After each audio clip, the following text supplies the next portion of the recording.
నమస్కారం major division కి స్వాగతం।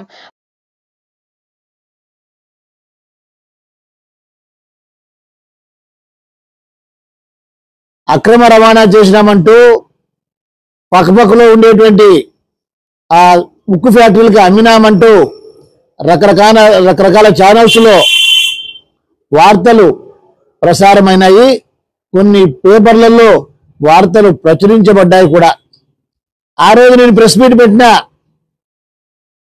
ఎవరే కానీ దొంగతనం చేసి ఉంటే,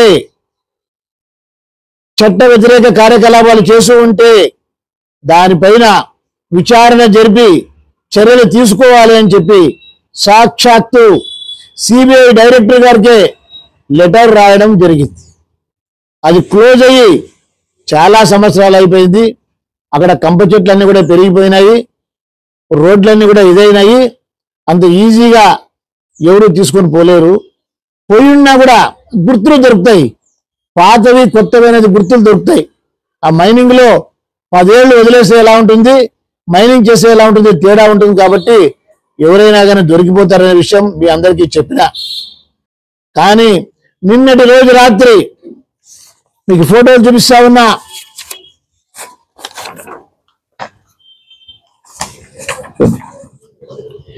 నిన్నటి రోజు రాత్రి ఓబులాపురం మైనింగ్ కంపెనీ సైట్ లో నుంచి యథేచ్ఛగా అక్రమంగా ఇనుప ఖనిజం రవాణా జరిగింది। ఎవరి ప్రోద్బలంతో ఇది జరుగుతా ఉంది, ఎవరి అండదండలతో ఇది జరుగుతా ఉంది?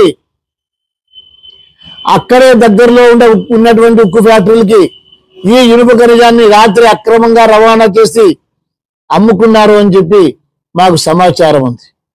ఇప్పుడు ఏకంగా సిబిఐ సీజ్ చేసిన మెటీరియల్ అంటూ వాళ్ళు వార్తలు రాసినట్లుగా ఈరోజు అక్కడనే ఓబులాపురం మైనింగ్ కంపెనీ సైట్ లోనే వందల కొద్ది లారీలతో 1000 టన్నుల ఇనుప ఖనిజాన్ని నిన్నటి నుంచి మొదలుపెట్టి ఉన్నారు।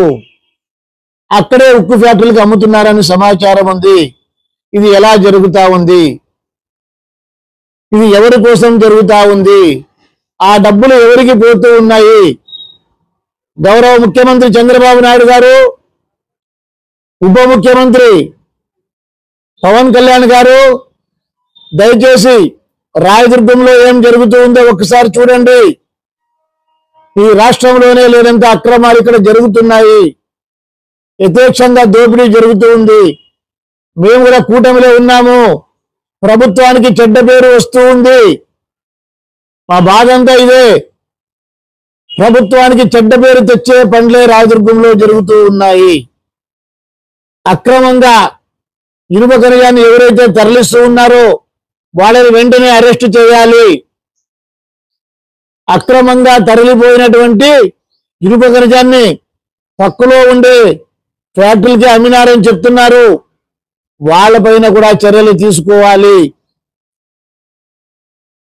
మరొకసారి చెప్తా ఉన్నా, గౌరవ ముఖ్యమంత్రి గారు, గౌరవ ఉప ముఖ్యమంత్రి గారు, గౌరవ మైన్స్ మంత్రి గారు, హోం మంత్రి గారు, దయచేసి ఈ రాయదుర్గంలో జరుగుతున్నటువంటి దోపిడీని ఆపండి, లేకపోతే మన ప్రభుత్వానికి చెడ్డ పేరు వస్తుంది। ఎక్కడ కూడా చట్ట వ్యతిరేక కార్యకలాపాలు జరగకూడదని పవన్ కళ్యాణ్ గారు ప్రత్యేకంగా కోరుకుంటున్నారు। కానీ రాయదుర్గంలో ఏం జరుగుతూ ఉందో ఒకసారి తెలుసుకోండి। మీకు ఇంటెలిజెన్స్ ఉంటుంది, స్పెషల్ బ్రాంచ్ ఉంటుంది, నిన్న ఏం జరిగిందో దయచేసి అందరూ తెలుసుకొని, ఇక్కడ రెగ్యులర్ గా ఏం జరుగుతా ఉందో దోపిడీ తెలుసుకొని అడ్డుకట్ట వేయకపోతే రాష్ట్ర ప్రభుత్వానికి చాలా చెడ్డ పేరు వస్తుంది।